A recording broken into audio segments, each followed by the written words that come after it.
What is going on, everybody? As promised, this is different. This is not your typical Wrestle Talk with the franchise. This is a review. If you obviously you are subscribed to this channel, you do know one of the playlists that I have on this channel is reactions and reviews.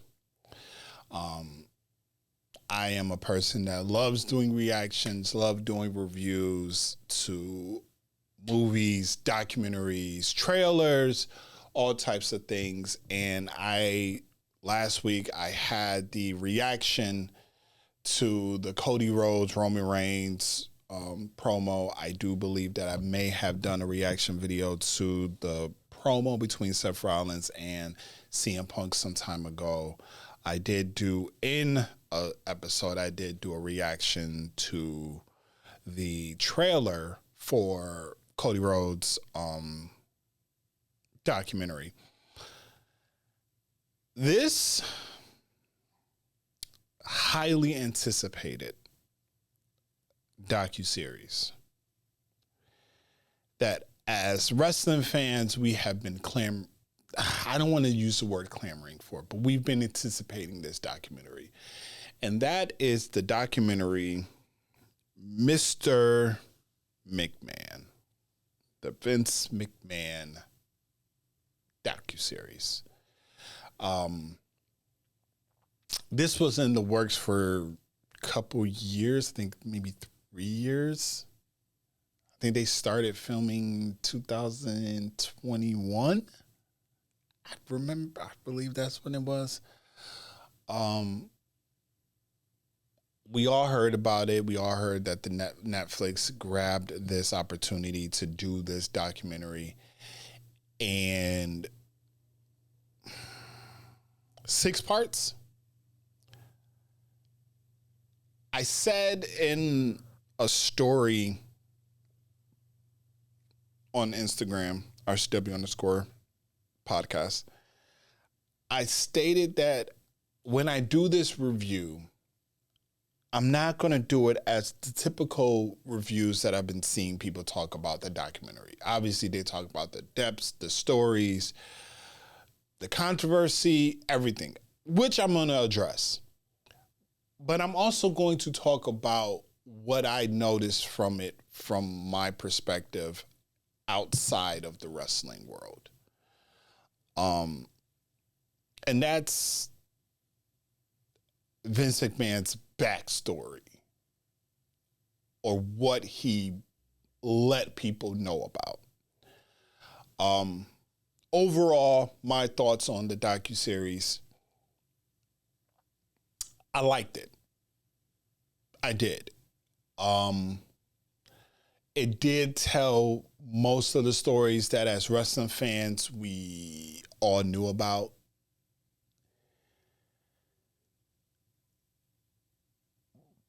But then there was some questionable things. He started the docuseries. Episode 1, he started it off with saying, I wish I can tell you half of the stories that I know. And they said, well, why can't you? And he said, oh, no, I can't do that. I can't do that. And then I believe it was in the 5th episode. It was the 5th episode, because the 6th one, he was no longer there. The 5th episode, he was talking about how his brain is like a computer. And he has different, he thinks he's talking about one thing, but his brain is thinking about something else. And then another brain is thinking about this. And then they ask, well, what is it? And he said, the one thing he wants to do is he wants to do something. He doesn't want to do this. He wants to do something, and it involves sex.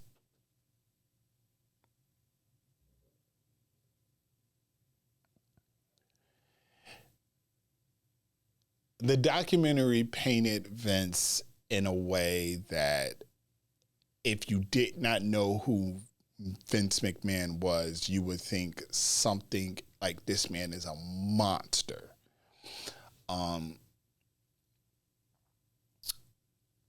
they talked about the major scandals in each series, each part.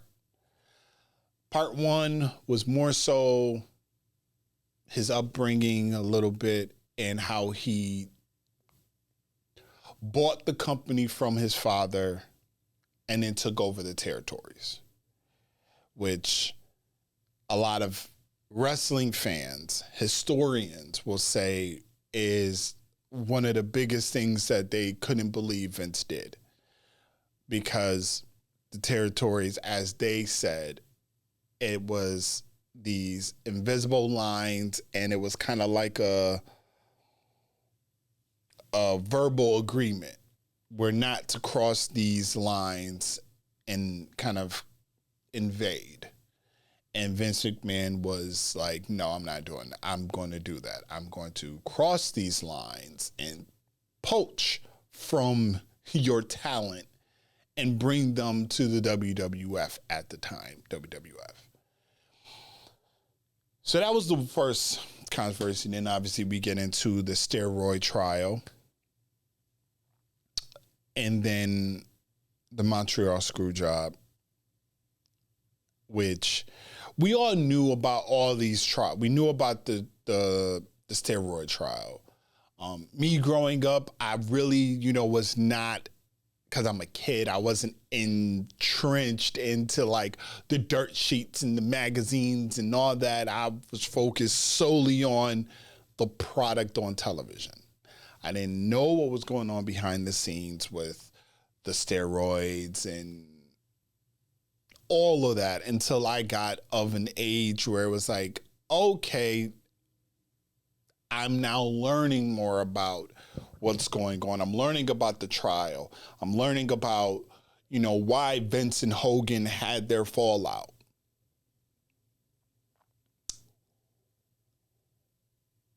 And then we dive into the screw job. Now, I remember the screw job. I remember watching Bret Hart's documentary, Wrestling with Shadows. I believe that is the name. And I remember how it started one way, and midway through the documentary, they switched. And clearly it's because of what was happening in real time at that moment. Similar to this documentary or this docuseries.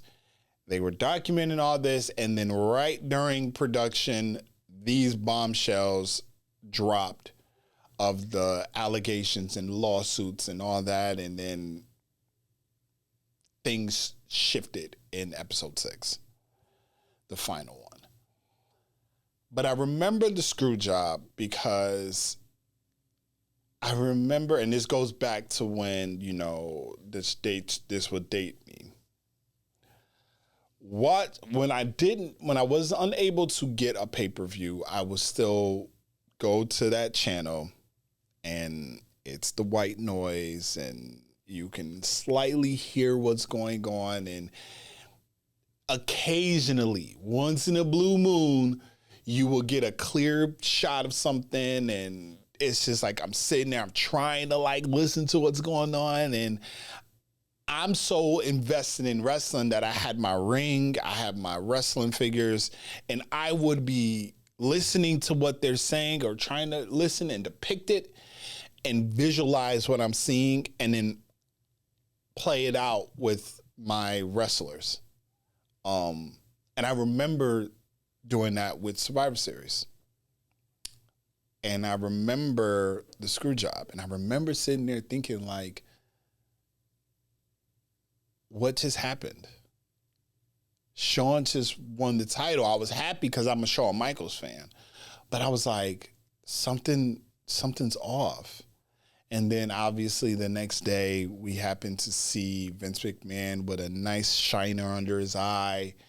And he basically was like, Bret screwed Bret. And I remember seeing when the aftermath and Bret doing the WCW W. And I'm like, Brett's going to WCW? What the hell is happening? Because now this is a time where, as a wrestling fan, I'm going through both WCW and WWE, or WWF at the time. I will watch the first hour of Nitro, 9 o'clock hit, I'm on Raw.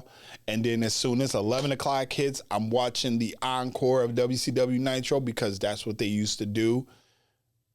And I will catch up with what I missed on Nitro on the encore.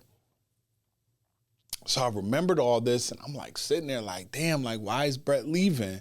And then I've come to find out this is what happened. And I remember, and I always think back to Triple H. And Triple H, they were having a conversation, and Brett was saying how I will drop the title, but I will not do it with Shawn in Montreal. I'll drop it to him the next night. I'll drop it to anybody else the next night. I'm just not dropping it to Shawn in Montreal.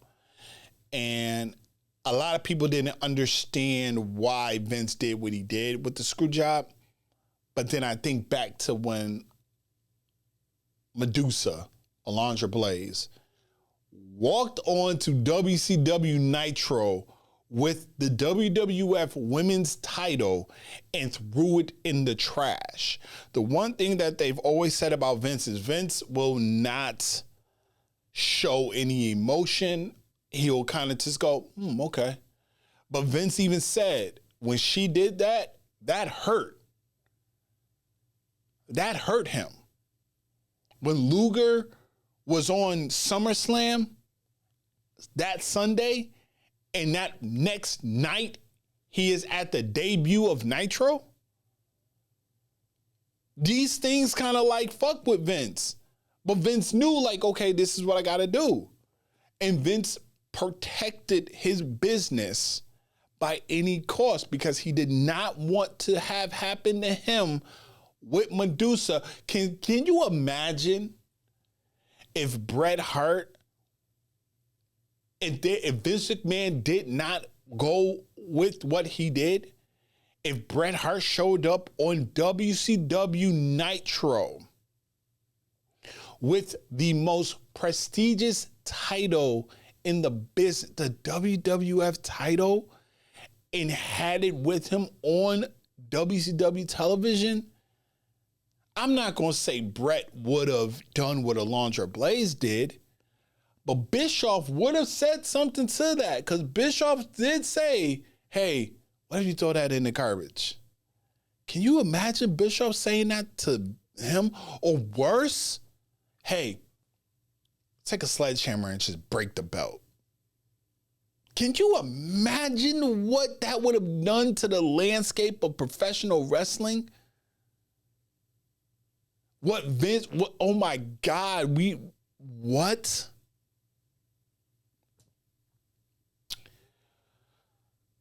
So I understood where Vince was coming from in that perspective. What I do not understand and what I do not agree was the Owen Hart. They talked about the Owen Hart. And watching that, and it made sense to me why, as a kid, when it happened in 99, when Owen Hart tragically died, I remember when I got access to the internet, and I was, as all of us was doing at that age and time, trying to download stuff. And I remember, for some reason,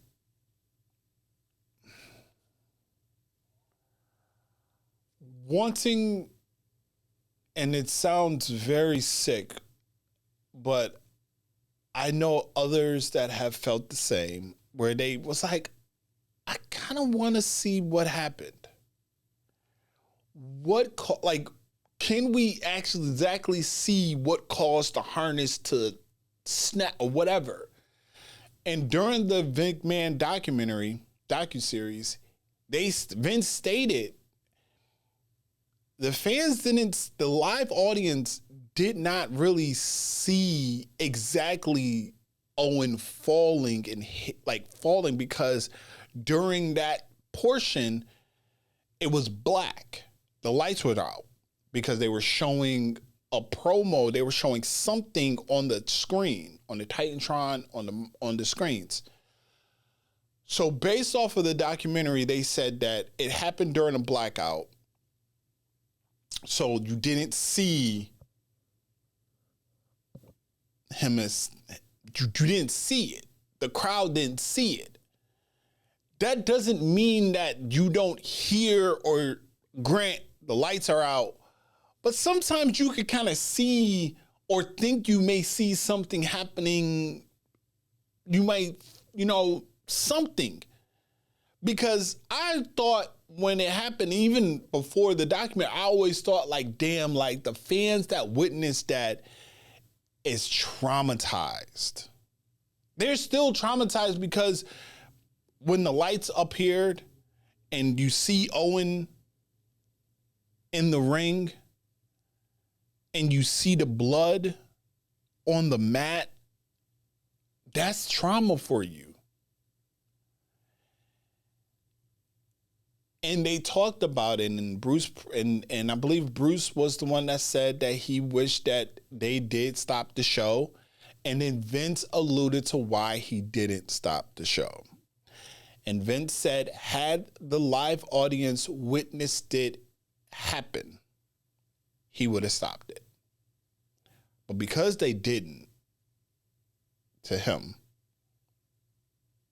the show must go on, as he says. And they showed Jeff Jarrett, who was one of Owen's close friends, cutting a promo immediately following this. And Jeff said, Owen, my thoughts are with you. I'm praying for you. And Deborah is behind Jeff Jarrett and Kevin Kelly, and she is visibly shaken. And Jeff Jarrett is cutting a promo about puppies. Those are my puppies, whatever the case is. And then they're showing certain shots from the pay-per-view. And there was a shot of Undertaker, and you could tell that he looked at the blood stain on the mat. The Rock came out, because I think The Rock had I believe The Rock's match was the next match after what was supposed to be Owen versus The Godfather. I believe The Rock's match was next. And for The Rock to come out there, and The Rock, him and Owen were really close, I believe, because I believe that's when they said Rock snapped backstage, and I think they said he punched a hole in the wall because he was that pissed and that hurt. Bruce Pritchard said that Jerry the King Lawler got into the mic and told Bruce Pritchard, I think Owen's dead. And Brett said in the documentary that he was told by wrestlers that his brother's dead body was being taken away, and wrestlers are seeing the body going away, and agents are pushing them to go out to the ring. The trauma, the mental trauma that left on people is something that a lot of fans, wrestlers, backstage people, Jim Ross, Jerry the King Lawler, everyone with the exception of maybe Vince McMahon was probably is taken back, and still to this day, it still haunts them. When they brought it up, they said, I think it was May 24th, 1999. And he goes, Bruce Pritchard was like, Owen Hart. It's Owen. And you could just tell how visibly shaken he was when he talked about it. But Vince is like, I'm not going to say he didn't have no remorse, but a lot of fans will think you have no remorse for this.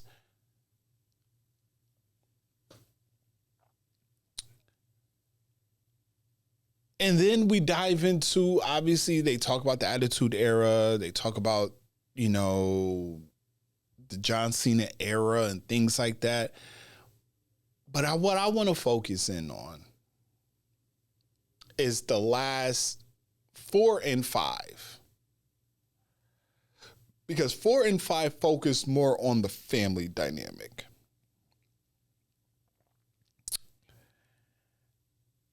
And I want to talk about his relationship with Shane. Because I feel like the relationship with Shane mirrored, to a degree, the relationship that Vince had with his father. First episode, Vince McMahon says when he seen his father after 12 years of his father not being there, when he first seen his father, the first thing he did was he ran up and he hugged him. But his father didn't like give him that fatherly hug back. It was more of a pat, like, oh, hey. And Vince said, like, oh, I didn't expect that. Like, but I just wanted to get that hug. And it made me think of a church service that I went to for Father's Day. And the church that I used to be a member of, the Bishop Hennings, had mentioned all he ever wanted was the touch of his father, right? The love of his father, the hug from his father. And a lot of us, especially men of color, want that. I wanted that, you know? And with not having your father present, it does do something to you. It creates kind of this, I don't want to call it you become heartless, because that's not the case, but you kind of just have this void, I would say, that's missing. And when Vince's father passed away, you know, it is what it happened. Vince was very shaken up, and you could tell when he talks about his dad, he got emotional talking about it. You know, he was kind of just like, I miss my dad and all this other stuff. But then you look at his relationship with Shane, and you could tell that he passed on what he dealt with to Shane. And Shane just wanted the acceptance of his father, which is why when Shane was doing the wrestling, Shane was doing the outrageous stuff. Shane was doing the death-defying stuff. But the one time that Vince McMahon voiced any concern or any frustration or any hurt behind Shane in the ring was when Shane McMahon fought Kurt Angle at the King of the Ring in that street fight. And Shane, it was probably one of the most brutal matches ever. If you go back and if you have Peacock, watch Untold, WWE Untold, and go to that Shane McMahon Kurt Angle match and listen to them say what they say. Excuse me, I gotta take a swig of water real quick.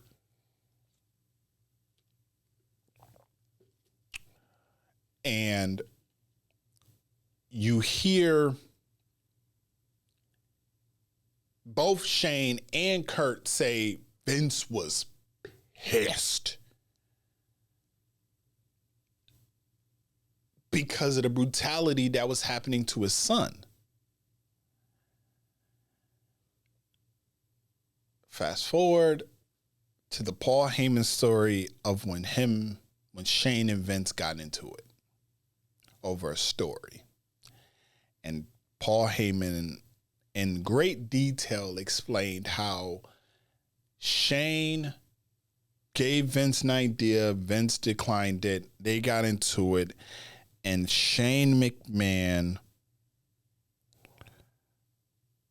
and Vince got at it. And Vince McMahon said, if you want this story, you're going to have to kill me. And he handed him a knife and said, right here. Right here. You have to put that right here. And to see Vince, or to hear Heyman tell this story, and to know that Vince is that sick that he, like, when he said it, I sat there, watched it, was like, I visualized this moment. And I was like, you got, what? And he said, because I did it to my father. When he didn't want to go wide, what his father didn't agree to what he wanted to do, he damn near did the same thing. And he's saying, you have to have the balls to do it. And if you don't, that proves everything. That shows me everything I need to know about you. Cutthroat, ruthless, your own son. And then you hear the stories of when they said that Stephanie is more like Vince and Shane is more like Linda, where Shane has that compassion. And they talked about the storyline with Trish and how Linda was like okay with it. And Linda had said, just do this one time, when it was like Trish kissed her on the forehead. She said, yeah, that will really do it. Like Linda suggested that. But Shane kind of looked at these stories and was like, yo, what are you doing? And they showed when you would see how Shane would look sometimes during the stories, and he had this look like, are you serious right now? And they go back to the WrestleMania 17 match, and he was saying how Shane was like, I couldn't hit my father. I could not strike my father. And it took for Vince to smack Shane and punch him, and Shane got a little shiner under his eye. But then after that argument where when Vince told what he said to Shane, Shane left. Obviously, Stephanie emerges and takes control and does what she does, and Shane comes back, and there's that iconic moment where Shane is back in the ring, I think after 7 to 8 years, and you see that emotion and you see that, and obviously we see Undertaker versus Shane at Hell in a Cell at WrestleMania in Dallas the first time. I think it was 35. And you see when Shane came out and he brought his kids out there and he had his match, and backstage you see him talking to his kids, and Vince is standing there, and then Vince hugs Shane, and it was that acceptance. All I ever wanted was that acceptance. I think that is a true definition of generational trauma. Vince McMahon alluded to him being mentally and physically abused. And I think they even said that his mother may have sexually assaulted him. And not saying that Shane was assaulted by that way, but the trauma of that is passed on. So much so that creatively, Vince McMahon wanted to push these ideas and stories of incest and things like that when Stephanie was pregnant. Because Stephanie said, because they asked Triple H and all them, was there ever a storyline that you just flat out said no to? And Triple H said absolutely. And then they jumped right into Stephanie, and Stephanie goes, yep, there was one. I'm not going to tell you that one. And then Vince McMahon comes out and says the story, the angle. And Triple H alluded to how, there's Mr. McMahon, the boss. There's Mr. McMahon, the character. And then there's Vince, her father. and she has to juggle between these three. I'm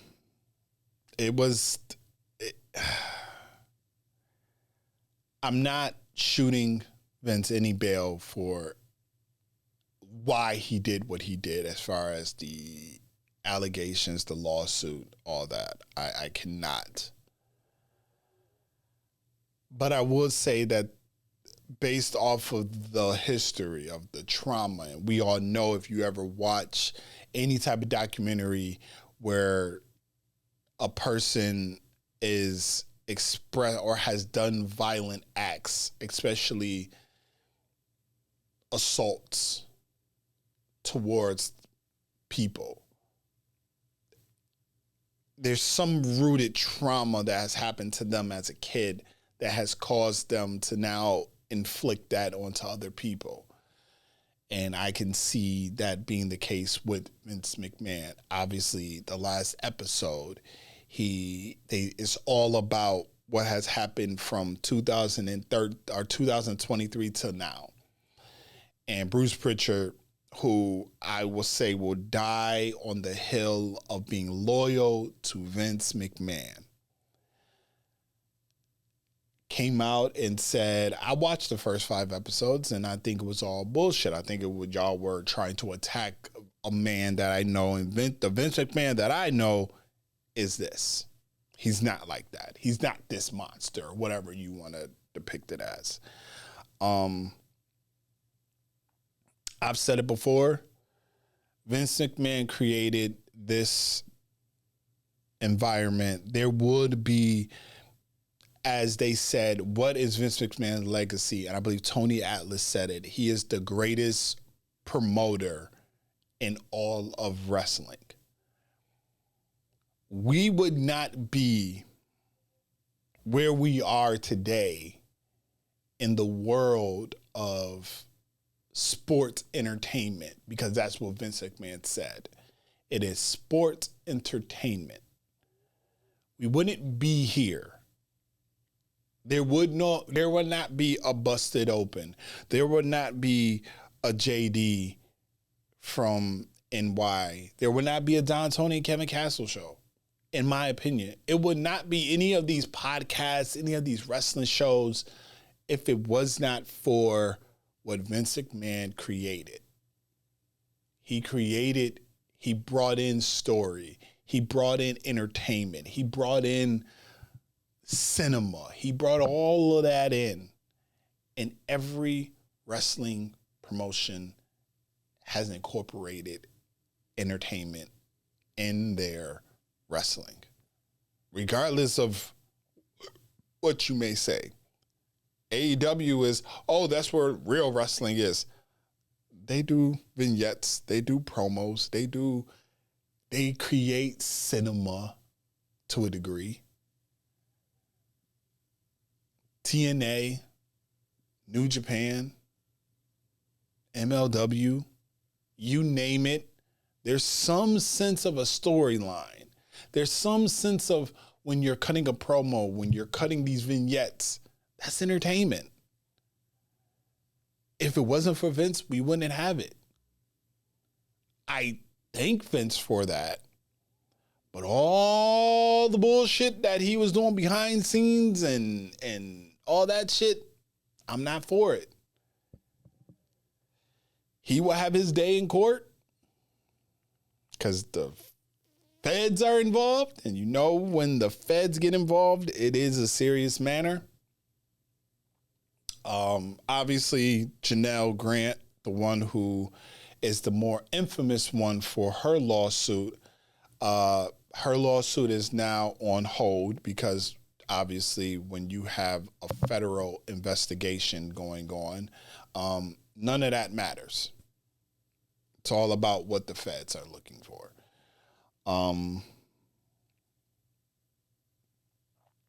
It's definitely a documentary that is worth the watch. Do I think that they will do more? You have to tell more. There's more to tell. I'm not even going to get into the Benoit story because I I have my own personal opinion on it. I'm one of those that I kind of went down that conspiracy hole of YouTube and all the other conspiracies on Benoit really didn't do it. Other people were involved. But I do think that, CTE did play a role. I'm not even going to talk about what the fuck Stone Cold Steve Austin said about CTE, because I don't, that's the thing. Certain stars don't need to talk because it just makes our perception of you go down the drain. For Stone Cold to say that he doesn't believe in CTE is just,